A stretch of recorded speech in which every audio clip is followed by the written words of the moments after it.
الحمد لله نحمده ونستعينه ونستغفره ونؤمن به ونتوكل عليه ونعوذ بالله من شرور أنفسنا ومن سيئات أعمالنا من يهد الله فلا مضل له ومن يضلل فلا هادي له ونشهد أن لا إله إلا الله وحده لا شريك له ونشهد أن سيدنا ومولانا وحبيبنا محمدا عبده ورسوله الحمد لله وكفى والصلاة والسلام على رسوله المصطفى وعلى عباده الذين ارتضى ومن بهداهم اهتدى وبآثار أهل المدينة اكتفى أعوذ بالله من الشيطان الرجيم بسم الله الرحمن الرحيم إن علينا للهدى وإن لنا للآخرة والأولى فأنذرتكم نارا تلظى لا يصلاها إلا الأشقى الذي كذب وتولى وسيجنبها الأتقى الذي يؤتي ماله يتزكى وما لأحد عنده من نعمة تجزى إلا ابتغاء وجه ربه الأعلى وَلَسَوْفَ يَرْضَى یقین جانو ہدایت دینا ہمارے ذمے ہے۔ اس بات میں بھی کوئی شک نہیں کہ آخرت اور دنیا یہ ہمارے قبضے قدرت میں ہے۔ میں نے تو تم کو ایک بھڑکتی ہوئی آگ سے ڈرا دیا ہے، میں نے تمہیں وارننگ سنا دی ہے ایک بھڑکتی ہوئی آگ کی۔ اس آگ میں داخل نہیں ہوگا مگر وہ بڑا بدبخت شخص جس نے حق کو جھٹلایا اور جس نے اپنا منہ پھیرا۔ ان قریب اس آگ سے اس شخص کو دور رکھا جائے گا جو بڑا متقی ہے، جو اپنے مال کو اللہ کی راہ میں دیتا ہے اپنی پاکی حاصل کرنے کے لیے۔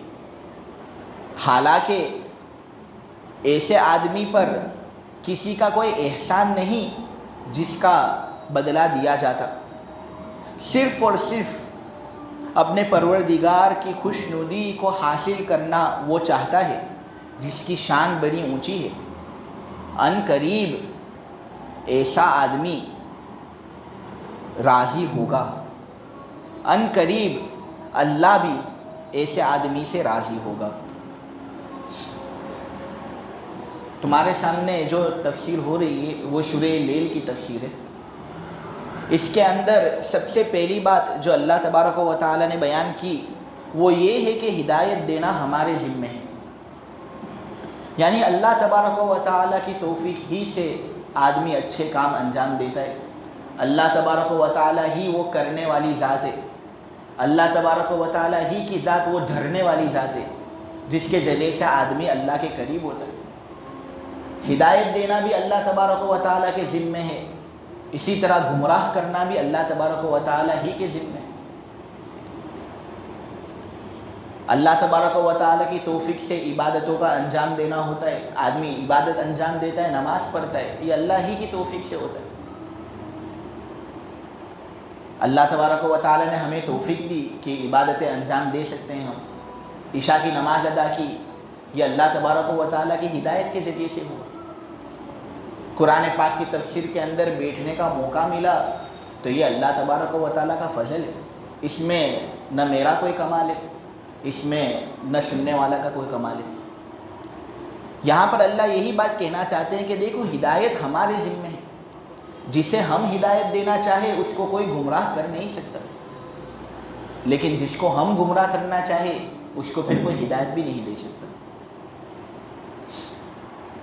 تو بات یہ بیان ہو رہی تھی کہ یہ جو مشغلہ ہے یہ بہت بابرکت مشغلہ ہے، اس کے اندر وہ لوگ جو حصہ لیتے ہیں، اپنے آپ کو حاضر رکھتے ہیں، اس میں انہی کا فائدہ ہے۔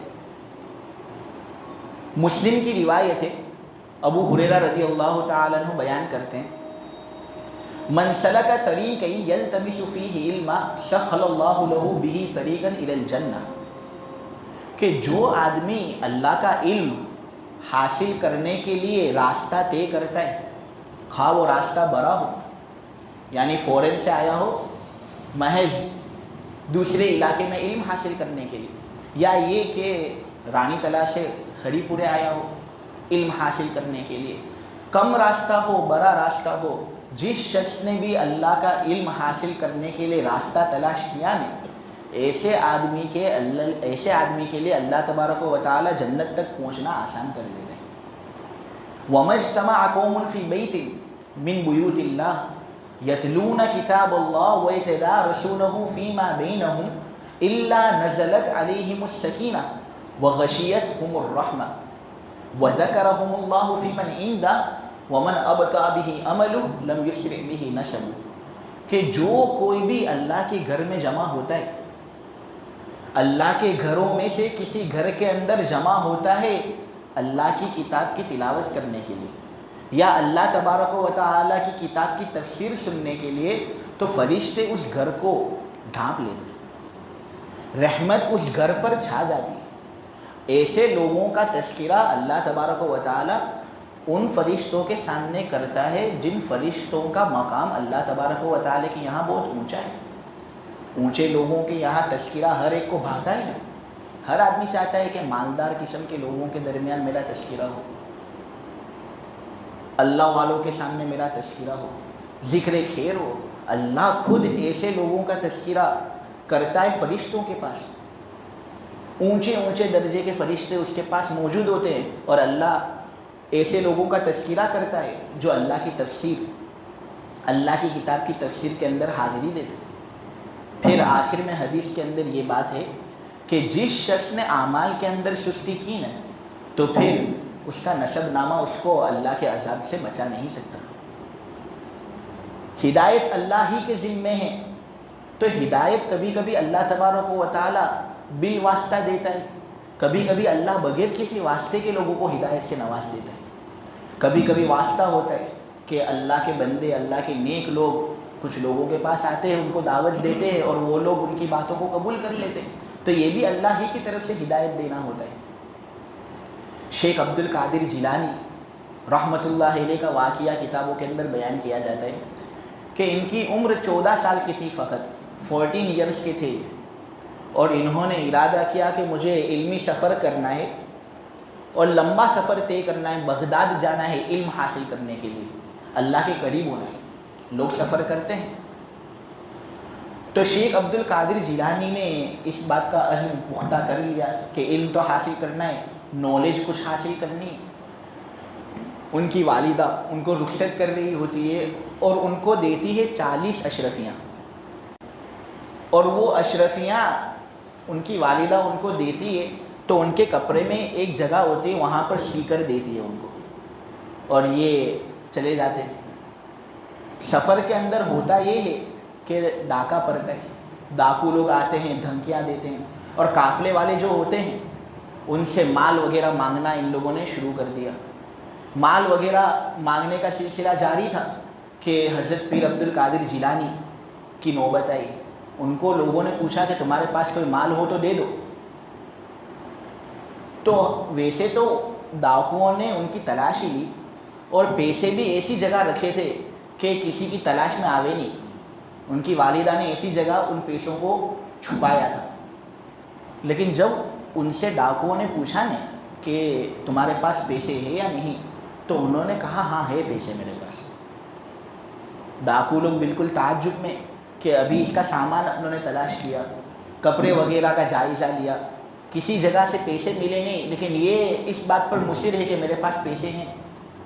تو یہ ڈاکو لوگ یہ پیر عبد القادر جیلانی کو لے جاتے ہیں اور 14 سال کے بچے کو لے جاتے اپنے سردار کے پاس، اور کہتے ہیں کہ ہم نے اس کی تلاشی لی، ہمیں کچھ پیسہ ملا نہیں، لیکن یہ دعویٰ کر رہا ہے کہ میرے پاس پیسے موجود ہیں۔ تو سردار نے بھی پوچھا کہ تیرے پاس پیسے ہیں؟ تو انہوں نے کہا ہاں ہے نا۔ کہاں رکھے ہیں پیسے؟ تو انہوں نے جس جگہ ان کی والدہ نے پیسے سی کر ان کے کپڑے کے اندر چھپائے تھے اس جگہ کو کھولا اور وہ پیسے ان کے حوالے کیے۔ لوگوں نے پوچھا اور ڈاکو کے سردار نے نہایت حیرت انگیز ہو کر پوچھا کہ بیٹا تیری والدہ نے ایسی جگہ یہ پیسے چھپائے تھے کہ اگر ہم تلاش کرتے بھی پھر بھی ہمیں ملتے نہیں یہ پیسے، تو کیوں تو نے اقرار کیا؟ تو صاف کہہ دیتا کہ میرے پاس پیسے نہیں ہیں، تیرے اتنے سب پیسے بچ جاتے۔ اس نے کہا، اس 14 سال کے بیٹے نے، لڑکے نے، کہ میری والدہ نے مجھے ایک نصیحت کی تھی۔ وہ نصیحت یہ کی تھی مجھے رخصت کرتے ہوئے کہ بیٹے کبھی بھی جون سی بھی حالت ہو اپنے دامن سے اور اپنے ہاتھ سے سچ کو کبھی کھونے مت دینا، ہمیشہ سچ والا پہلو اختیار کرنا، کبھی بھی جھوٹ بولنا مت، میری والدہ کی نصیحت پر عمل کرنا ہو۔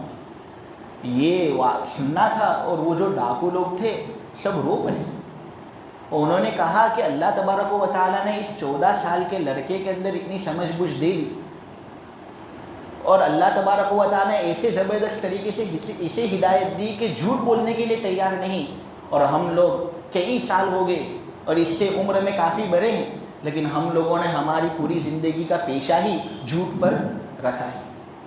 فوراً سب لوگوں نے توبہ کی اور اللہ کے نیک بندے بن گئے، اولیاء اللہ کے اندر ان کا شمار ہوتا ہے۔ تو یہ اللہ تبارک و تعالیٰ کی ہدایت دینے کے جو طریقے ہوتے ہیں وہ بہت عجیب و غریب ہوتے ہیں۔ کبھی اللہ تبارک و تعالیٰ ہدایت اگر دینا چاہتا ہے تو بڑے مولانا کے ذریعے سے بھی اللہ ہدایت دلوا سکتا ہے، تو کبھی کبھی چھوٹے بچے کے ذریعے سے بھی اللہ ہدایت دلوا سکتا ہے۔ یہ اللہ کا نظام ہے، اور اگر اللہ تبارک و تعالیٰ گمراہ کرنا چاہیں تو اللہ تبارک و تعالیٰ کے لیے گمراہ کرنا بھی اتنا ہی آسان۔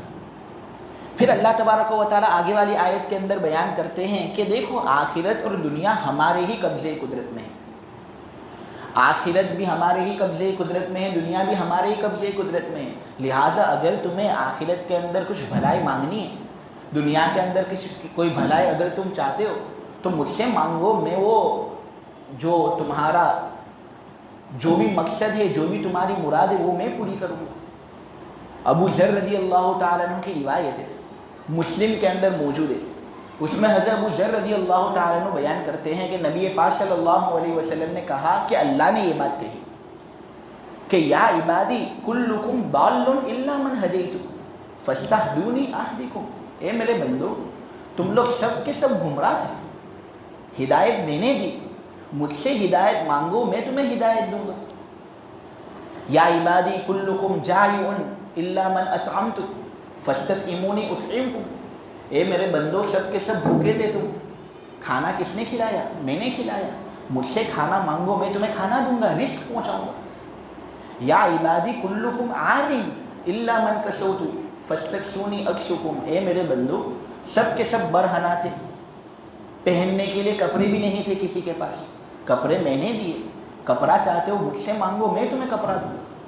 یا عبادی انکم تخطئون باللیل والنہار وانا اغفر الذنوب جمیعا فاستغفرونی اغفر لکم، اللہ آخر میں فرماتے ہیں کہ میرے بندو رات دن گناہ کرتے ہو، ایک بھی گھڑی ایسی نہیں چھوڑی تم نے جس میں تم نے گناہ نہ کیے، رات کا ہر مرحلہ، دن کا ہر مرحلہ ایسا ہے کہ تم نے اس کو گناہ کے اندر گزارا ہے، لیکن پھر بھی مجھ سے معافی مانگو میں معاف کر دوں گا۔ معلوم یہ ہوا کہ جون سی بھی حاجت ہو آدمی کو چاہیے کہ وہ اللہ تبارک و تعالیٰ سے مانگے۔ یہ بدعتی لوگ اور جو لوگ اپنے آپ کو سنت والے کہتے ہیں، پیر عبد القادر جیلانی کا جو واقعہ میں نے تمہارے سامنے بیان کیا، واقعتاً بہت بڑے آدمی تھے، لیکن اپنی حاجت ان سے مانگنا یہ کوئی سمجھ میں آنے والی بات نہیں، وہ تو مخلوق تھے۔ وہ جو سانس لیتے تھے ان کا چلنا پھرنا اللہ تبارک و تعالیٰ کے فیصلوں کے ذریعے سے ہوتا ہے. تو کیوں نہ ہم مانگے اس ذات سے جس سے پیر عبد القادر جیلانی نے مانگا. کیا وہ ذات ہمیں دینے سے قاصر ہے؟ وہ بھی ہمیں عطا کر ہی سکتا ہے. اللہ یہاں پر یہی کہنا چاہتے ہیں کہ آخرت اور دنیا میرے قبضے میں، لہٰذا مانگنا ہو تو مجھ سے مانگو. ترمذی کی روایت ہے، عبداللہ ابن عباس فرماتے کہ ایک مرتبہ نبی پاک صلی اللہ علیہ وسلم نے مجھے بلوایا اور کہا یا غلام انی اعلمک کلمات، اے غلام یہاں آ. غلام بچے کو پیار سے جب کوئی آدمی بلاتا ہے تو غلام کا لفظ بھی استعمال کرتے ہیں عرب لوگ. تو نبی پاک صلی اللہ علیہ وسلم نے حضرت عبداللہ ابن عباس کو پیار سے بلایا اور کہا اے بچے یہاں آ، میں تجھے چند باتیں سکھاتا ہوں، سیکھ لے، فائدہ پہنچے گا. تو حضرت عبداللہ ابن عباس نے پھر وہ باتیں سنی. نبی پاک صلی اللہ علیہ وسلم نے پہلی بات ان سے یہ کہی کہ یا غلام انی اعلمک کلمات احفظ اللہ یحفظک. نبی پاک صلی اللہ علیہ وسلم نے کہا کہ اے بیٹے اللہ کو یاد کر، اللہ تجھے یاد کرے گا. یہ بہت امپورٹنٹ بات ہے. ترمذی کے علاوہ جو روایتیں ہیں اس کے اندر اس کی ذرا تفسیر ملتی ہے، اور وہ یہ ہے تعرف الی اللہ فی الرخاء یعرفک فی الشدہ، کہ نرمی کے اندر تو اللہ کو یاد کر، جب تم آرام میں ہو، سہولت میں ہو، نعمتوں کے اندر ہو تو اللہ کو یاد کرو، جب سختی والا زمانہ آئے گا تو اللہ تمہیں یاد کرے گا. یہ پہلی بات ہے. پھر نبی پاک صلی اللہ علیہ وسلم نے یہ بات سکھائی احفظ اللہ یحفظک، احفظ اللہ تجدہ تجاہک. اللہ کا لحاظ رکھ، اللہ کو یاد رکھ تو اللہ کو اپنے سامنے پائے گا. اذا سألت فاسأل اللہ، جب کوئی چیز مانگنی ہو تو مانگ اللہ سے، اللہ پوری کرے گا. وَإِذَا اسْتَعَنْتَ فَاسْتَعِنْ بِاللَّهِ، اور جب مدد مانگنی ہو تو مدد اللہ سے مانگ، اللہ تیری مدد کا نتیجہ تیرے سامنے ظاہر کرے گا. وَعْلَمْ أَنَّ الْأُمَّةَ لَوِ اجْتَمَعَتْ عَلَىٰ أَن يَنْفَعُوكَ بِشَيْءٍ لَمْ يَنْفَعُوكَ إِلَّا بِشَيْءٍ قَدْ كَتَبَهُ اللَّهُ لَكَ. دیکھ اگر پوری امت جمع ہو جاوے نہیں اس بات پر کہ وہ تجھے نفع پہنچائے گی، پھر بھی اللہ تعالیٰ کے فیصلے اور رضامندی کے بغیر وہ تجھے نفع نہیں پہنچا سکتی. اور اگر پوری امت جمع ہو گئی اس بات پر کہ وہ تجھے نقصان پہنچانا چاہتی ہے، سب لوگ میلے کے اندر جمع ہو گئے تمہیں نقصان پہنچانے کے لیے، لیکن اگر اللہ نے تمہارے لیے نقصان نہیں لکھا ہے تو تمہیں نقصان نہیں پہنچے گا. رفعت الاقلام وجفت الصحف، ترمذی کی روایت ہے. بعض حصہ ترمذی کے علاوہ دیگر کتابوں سے لیا گیا. پھر آگے اللہ تبارک و تعالیٰ نے یہ بات بیان کی ہے کہ دیکھو ایک دہکتی ہوئی آگ سے میں نے تم کو ڈرا دیا ہے، اس کے اندر داخل نہیں ہوگا مگر بڑا بدبخت شخص جس نے باتوں کو جھٹلایا اور نصیحت سے اپنا منہ موڑا. اور ان قریب جہنم کی آگ سے بچا لیا جائے گا ایسے شخص کو جو بہت زیادہ متقی ہے، جو اپنا مال دیتا ہے تو لوگوں کو راضی کرنے کے لیے نہیں، اپنا شہرت ہو، اپنا نام ہو اس لیے اپنا مال دیتا ہو نہیں، بلکہ مال دیتا ہو محض اپنے دل کی گندگی کو صاف کرنے کے لیے، ریا وغیرہ سے بچتے ہوئے اپنا مال خرچ کرتا ہو، تو ایسا آدمی جہنم سے بچا لیا جائے گا. اب ویسے تو اس آیت کے اندر ہر ایک آدمی مراد ہے، لیکن اول مصداق اس آیت کا کون؟ تو اس صورت میں مولانا مالک صاحب کاندھلوی نے اپنی معارف القرآن کے اندر یہ بات بیان کی ہے، اور انہوں نے باقاعدہ یہ لکھا ہے کہ اکثر مفسر لوگوں کا اس بات پر اجماع ہے. ابن کثیر بھی آگے اس کے اندر، قرطبی بھی آگے، سب آگے، سب کہتے ہیں کہ اس آیت کا اول مصداق حضرت ابوبکر صدیق رضی اللہ تعالیٰ عنہ. حضرت ابوبکر صدیق رضی اللہ تعالیٰ عنہ ہے وہ آدمی جس کا تقوی سب سے زیادہ اونچا تھا، جو اپنا مال دیتا تھا تو اس لیے تاکہ ان کے دل کی صفائی ہو.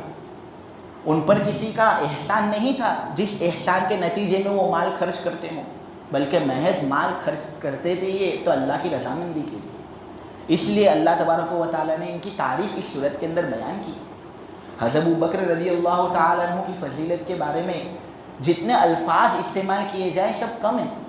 صحیح مسلم کی روایت ہے، نبی پاک صلی اللہ علیہ وسلم فرماتے ہیں کہ اگر میں کسی کو حاجت روا بناتا انسانوں میں سے تو میں ابو بکر کو حاجت روا بناتا، لیکن چونکہ میں نے اپنی حاجت پورا کرانے کا وعدہ اللہ تبارک و تعالیٰ سے لے رکھا ہے، اور میں نے یہ ذمہ اللہ تعالیٰ سے باندھ لیا ہے کہ میں اپنی حاجت پیش کروں گا تو اللہ ہی کے سامنے پیش کروں گا، اس لیے ابو بکر کو میں نے حاجت روا نہیں بنایا، لیکن اگر بناتا نہیں تو میں ابو بکر کو بناتا، لیکن وہ تو میرے بھائی اور میرے ساتھی۔ حضرت ابو بکر رضی اللہ تعالیٰ عنہ کی فضیلت کے بارے میں جیسے کہ میں کہہ چکا ہوں، حدیث کی کتابوں کے اندر ان کا تذکرہ بہت زیادہ ہے۔ ایک مرتبہ حضرت عمر رضی اللہ تعالیٰ عنہ نے یہ سوچا تھا کہ مجھے حضرت ابو بکر سے آگے بڑھنا ہے۔ حضرت ابو بکر اور حضرت عمر کی جو آدمی مقابلہ جو ہوتا ہے وہ ان کے درمیان ہوتا رہتا تھا نیکیوں کے اندر۔ ابو بکر یہ سوچتے تھے کہ مجھے عمر سے آگے بڑھنا ہے، عمر بھی اپنے اندر یہ تنافس لیے ہوئے تھے کہ مجھے ابو بکر سے آگے بڑھنا ہے۔ تو واقعہ بیان کیا جاتا ہے کہ ایک مرتبہ غزوہ خندق کے موقع پر سن ہجری 9 کے اندر نبی پاک صلی اللہ علیہ وسلم نے اعلان کیا کہ دیکھو اللہ کے راستے میں مال خرچ کرو، اللہ تم سے راضی ہو جائے گا۔ حضرت عثمان آتے ہیں اور اتنا زیادہ مال دیتے ہیں کہ فوجیوں کی سواری کا انتظام، پہننے کے لیے کپڑے، ہتھیار وغیرہ سب کا بندوبست ہو جاتا ہے، انہیں مزید دینار بھی دے کر جاتے ہیں۔ وہ نبی پاک صلی اللہ علیہ وسلم کی جھولی کے اندر حضرت عثمان نے وہ دینار رکھ دیے، اور حضرت عثمان کے وہ جو دینار رکھے ہوئے تھے نبی پاک صلی اللہ علیہ وسلم ان کو گنتے جاتے ہیں اور کہتے جاتے ہیں کہ یہ عثمان اگر آج کے بعد تو کوئی بھی نیک عمل نہیں کرے گا نہیں پھر بھی تو جنت میں داخل ہوگا۔ اتنا زیادہ مال حضرت عثمان نے اس وقت دیا تھا۔ حضرت عمر نے موقع غنیمت سمجھا اور کہا کہ ابھی تو میں ذرا مالدار ہوں، ابو بکر ابھی تنگ دستی کی حالت میں ہے، ابھی ان کے پاس بہت زیادہ مال نہیں، ظاہر سی بات ہے ابو بکر بھی مال نکالیں گے ابھی، لیکن میں چونکہ مالدار ہوں اس لیے میں زیادہ مال نکالتا ہوں تاکہ ابو بکر سے آگے بڑھ جاؤں۔ جاتے ہیں گھر اور ہر چیز کا آدھا آدھا حصہ کرتے ہیں اور آدھا حصہ لے کر نبی پاک صلی اللہ علیہ وسلم کی خدمت میں حاضر ہوتے ہیں۔ حضرت ابو بکر بھی ایک تھیلی لے کر آتے ہیں، لیکن ان کی تھیلی حضرت عمر کے مقابلے میں بہت کم ہوتی ہے۔ اب کوئی بھی آدمی کوئی بھی چیز لے کر آوے تو جس آدمی کے پاس وصول یابی ہوتی ہے وہ آدمی کیا پوچھتا ہے؟ عامتاً تو اگر کوئی رقم جمع کروانی ہو تو جو آدمی رقم جمع کر رہا ہے وہ تو یہی کہے گا نا کہ بھائی کتنا مال لے کر آئے، یہی پوچھتا ہے عامتاً۔ لیکن نبی پاک صلی اللہ علیہ وسلم نے یہ جب دیکھا کہ حضرت عمر تو ایک لمبا تھیلا لے کر آئے ہیں اور حضرت ابو بکر مال لے کر آئے لیکن کم، اس کے مقابلے میں کم، تو نبی پاک صلی اللہ علیہ وسلم نے سوال ہی بدل دیا اور پوچھا ما خلفت، اے ابو بکر تو نے پیچھے کیا چیز چھوڑی، اپنے پیچھے تو نے کیا چیز چھوڑی؟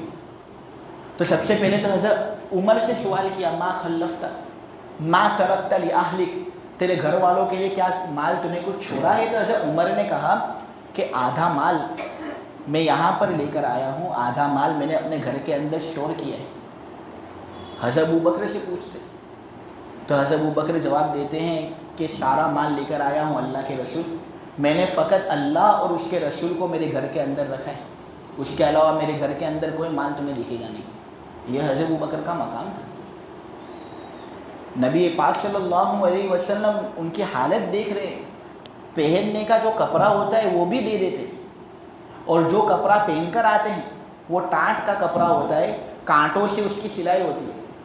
جبرائیل آتے ہیں نبی پاک صلی اللہ علیہ وسلم سے پوچھتے ہیں کہ نبی ذرا ان سے پوچھو کہ کیوں ایسا کپڑا پہن رہی ہے؟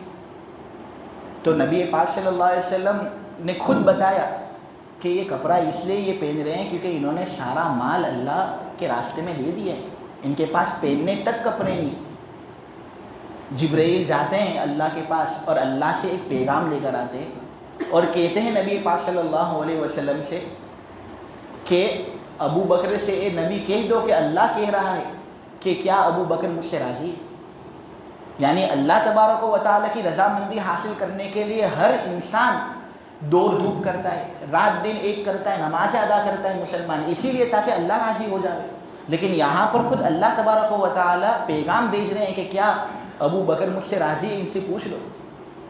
نبی پاک صلی اللہ علیہ وسلم پوچھتے ہیں حضرت ابو بکر سے اور کہتے ہیں کہ اللہ نے یہ پیغام جبرائیل کے ذریعے سے بھجوایا ہے اور پوچھ رہے ہیں اللہ کہ کیا ابو بکر تو اللہ سے راضی ہے؟ ابو بکر رو پڑتے ہیں، چیخیں نکل جاتی ہیں، اور ابو بکر 3 مرتبہ کہتے ہیں اے اللہ میں راضی ہوں تجھ سے، اے اللہ میں راضی ہوں تجھ سے، اے اللہ میں راضی ہوں تجھ سے۔ یہ تھا حضرت ابو بکر رضی اللہ تعالیٰ عنہ کا مقام، کہ قرآن کے اندر بھی کئی تعریف ان کی گئی ہے، اور احادیث کے ذخیرے کے اندر بھی ابو بکر کا تذکرہ بڑے زوروں سے کیا گیا ہے۔ لیکن یہ شیعہ لوگ جو ہوتے ہیں اہل تشیع، ابو بکر کے یہی ابو بکر جن کا تذکرہ میں نے تمہارے سامنے کیا، اسی ابو بکر کے بارے میں نازیبا الفاظ استعمال کرتے ہیں، نے کہیں کبھی کبھی تو گالیاں بھی دیتے ہیں ابو بکر کی شان میں، حضرت عمر کی شان میں، اور وہ یہ جھوٹا الزام لگاتے ہیں کہ خلافت ملنی چاہیے تھی تو حضرت علی کو ملنی چاہیے تھی، لیکن ان دونوں نے حضرت علی کی خلافت کو چھینا۔ حالانکہ میں تمہارے سامنے بات بیان کروں احادیث ہی کی روح سے کہ حضرت علی کی عمر نبی پاک صلی اللہ علیہ وسلم کی وفات کے وقت 30 سال کی تھی، بعض روایتیں ایسی ہے 33 سال کے تھے، اور حضرت ابو بکر کی عمر اس وقت 60 سال کی تھی۔ حکومت سنبھالنا ابو بکر ہی کے لیے زیادہ مناسب تھا، اس لیے کہ وہ پختہ تھے۔ حضرت علی کی جو عمر اس وقت تھی وہ اتنی زیادہ پختہ نہیں تھی، ہاں پھر 30 سال بعد جب وہ بھی 60 سال کے ہوئے تب ان کو خلافت ملی، لیکن جب ان کی عمر ابھی ناقص تھی تو اللہ تبارک و تعالیٰ نے ان کے لیے خلافت کا نظام نہیں کیا تھا۔ خود نبی پاک صلی اللہ علیہ وسلم نے اپنی حیات میں ابو بکر کو امامت کا عہدہ سپرد کیا۔ حضور پاک صلی اللہ علیہ وسلم بیمار تھے، مرض الوفات کا دور تھا، اور حضرت ابو بکر کو یہ بلاتے ہیں اور کہتے ہیں کہ ابو بکر کو نماز پڑھانی۔ نماز پڑھانا کوئی چھوٹا کام ہوتا ہے؟ حضور کی موجودگی میں حضور سے بڑا امام کوئی امام نہیں، لیکن حضور کی موجودگی میں حضرت ابو بکر نے مصلی سنبھالا۔ یہ دلیل ہے کہ خلیفہ حضرت ابو بکر بننے والے تھے۔ نے تم روایتیں دیکھو تو احادیث کی روایتوں کے اندر یہ بات تمہیں ملتی ہے، اور باقاعدہ ابواب باندھے گئے ہیں کہ خلافت کے حقدار پہلے حضرت ابو بکر ہی تھے۔ ایک عورت آتی ہے نبی پاک صلی اللہ علیہ وسلم کے پاس، نبی پاک صلی اللہ علیہ وسلم مشغول ہوتے ہیں، نبی پاک صلی اللہ علیہ وسلم مشغول ہوتے ہیں تو کہہ دیتے ہیں اس عورت سے کہ ابھی اگر کچھ مانگنا ہو تو ابھی میں نہیں دے سکتا، بعد میں آنا۔ تو اس عورت نے کہا کہ اگر میں بعد میں آئی نے آپ نہ ہو تو اس وقت نبی پاک صلی اللہ علیہ وسلم نے کہا اگر میں نہ ہوں نے تو ابو بکر سے لے لینا۔ تو دیکھو یہاں پر خود اپنا نائب نبی پاک صلی اللہ علیہ وسلم ابو بکر کو بنا رہے، تو ظاہر سی بات ہے کہ ان کے بعد خلیفہ بھی حضرت ابو بکر ہی ہوں گے۔ تو یہ سب دلائل ہیں جس سے یہ بات معلوم ہوتی ہے کہ خلافت کا اصل حقدار نمبر 1 پر ابو بکر ہی تھا۔ اور مولانا مالک صاحب کاندھلوی بیان کرتے ہیں کہ قرآن کے اندر سینکڑوں جگہ پر یہ تذکرہ ہے کہ جو متقی لوگ ہوں گے وہی سب سے زیادہ کامیاب، جہنم کی آگ سے بھی متقی لوگوں کو بچایا جائے گا۔ اس میں سب سے اول مصداق حضرت ابو بکر ہے، اس لیے کہ حضرت ابو بکر یہ سب سے زیادہ پرہیزگار شخص تھے۔ ظاہر سی بات ہے کہ امام لوگوں کا وہی بننا چاہیے جو سب سے زیادہ پرہیزگار ہو، چونکہ حضرت ابو بکر سب سے زیادہ پرہیزگار تھے تو امامت کا حقدار اور خلافت کا حقدار سب سے پہلے ابو بکر ہی تھے۔ آگے یہ بات بیان کی جا رہی ہے کہ یہ مال دیتے تھے اپنے آپ کو پاک صاف رکھنے کے لیے، ان پر کسی کا کوئی بدلہ اور کوئی احسان نہیں تھا جس کا بدلہ دیا جاتا۔ خوب مال خرچ کرتے تھے اور غلاموں کو بھی خوب آزاد کرتے تھے۔ بلال حبشی رضی اللہ تعالیٰ عنہ کو آزاد حضرت ابو بکر رضی اللہ تعالیٰ عنہ نے کیا ہے، اسی طرح سینکڑوں غلاموں کو انہوں نے آزاد کیا ہے۔ حتیٰ کہ صحیح ابن حبان کے اندر یہ بات موجود ہے کہ جب حضرت ابو بکر اسلام لے آئے نے تو اس وقت بہت مالدار تھے، بہت زیادہ مالدار تھے، 40,000 دراہم ان کے قبضے میں تھے، سب کے سب انہوں نے نبی پاک صلی اللہ علیہ وسلم کی خدمت کے اندر خرچ کر دیے۔ ابن بطہ کی کتاب کے اندر ہے کہ نبی پاک صلی اللہ علیہ وسلم حضرت ابو بکر کے مال میں سے اتنا زیادہ خرچ کرتے تھے جیسا کہ ایسا لگ رہا ہو کہ حضور خود کے مال میں سے خرچ کرنے، یعنی اتنا زیادہ تعلق حضرت ابو بکر کے ساتھ نبی پاک صلی اللہ علیہ وسلم کا تھا۔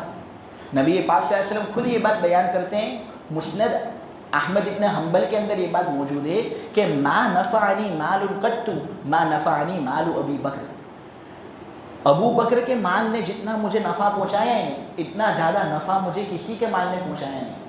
حضرت ابو بکر کی بات ہی کچھ ایسی تھی۔ حضرت علی رضی اللہ تعالیٰ عنہ سے کسی نے یہ بات کہی کہ آپ کے جیسا بہادر تو کوئی آدمی نہیں، یعنی سب سے زیادہ بہادر اگر کوئی آدمی ہو تو وہ آپ ہیں۔ حضرت علی نے کہا بھائی کیا مذاق کرتے ہیں، ابو بکر کے ہوتے ہوئے تو مجھے کہہ رہا ہے کہ میں سب سے زیادہ بہادر ہوں. ابو بکر کی بہادری کے آگے میری بہادری بھی کوئی چیز نہیں. اتنے پتلے تھے حضرت ابو بکر, اتنے دبلے تھے کہ ان کے کپڑے بھی ان کو ڈھیلے پڑ جاتے تھے, اور ان کی باقاعدہ جو ہڈے ہوتے تھے چمڑی کے اندر وہ دکھتے تھے.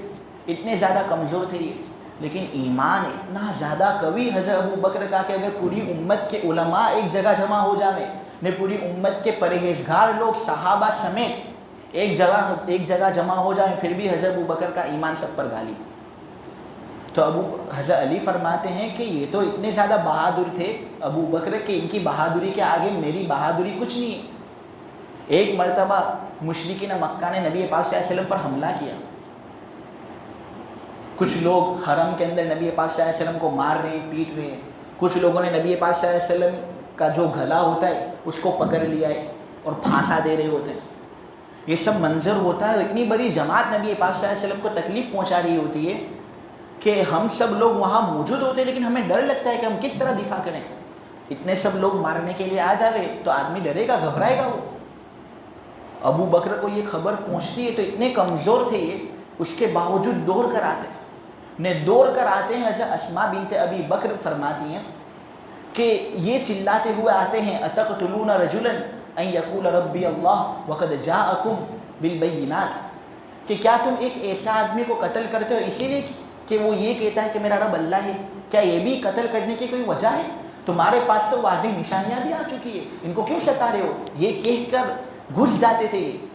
اور ہوتا یہ تھا کہ لوگ حضور کو مارنا بند کرتے اور ان کو مارتے, حضرت ابو بکر کو. تو یہ ان کا ایمانی جذبہ تھا. تو معلوم یہ ہوتا ہے کہ حضرت ابو بکر اس امت کے سب سے افضل ترین شخص ہیں. انبیاء کے بعد حضرت ابو بکر سے زیادہ افضل کوئی نہیں. اس آیت کے اندر سب سے پہلا مصداق حضرت ابو بکر ہی ہیں. پھر حضرت ابو بکر والی صفتیں جو اپنے اندر لیتا ہے اس آیت کے اندر اس کا شمول بھی ہو جاتا ہے. اللہ فرماتے ہیں کہ اتنا زبردست آدمی ہے یہ کہ اس پر کسی کا احسان بھی نہیں کہ جس کے بدلے میں یہ مال دیتا ہو. محض اللہ کی رضامندی کے لیے, خالص 100% اللہ کو خوش کرنے کے لیے مال دیتا ہے. ان قریب اللہ اس سے راضی ہوگا. یہاں پر اللہ تبارک و تعالیٰ نے یہ بات کہی ہے. بعض لوگوں نے یہ بات کہی ہے کہ یردا کا فاعل اللہ ہے, لیکن بعض مفسر لوگ یہ کہتے ہیں کہ یردا کا فاعل ابو بکر ہے, کہ اللہ ابو بکر کو اتنا دے گا, اتنا دے گا کہ خود ابو بکر اللہ سے راضی ہو جائے گا. اللہ تبارک و تعالیٰ کہنے سننے سے زیادہ عمل کی توفیق عطا فرمائے.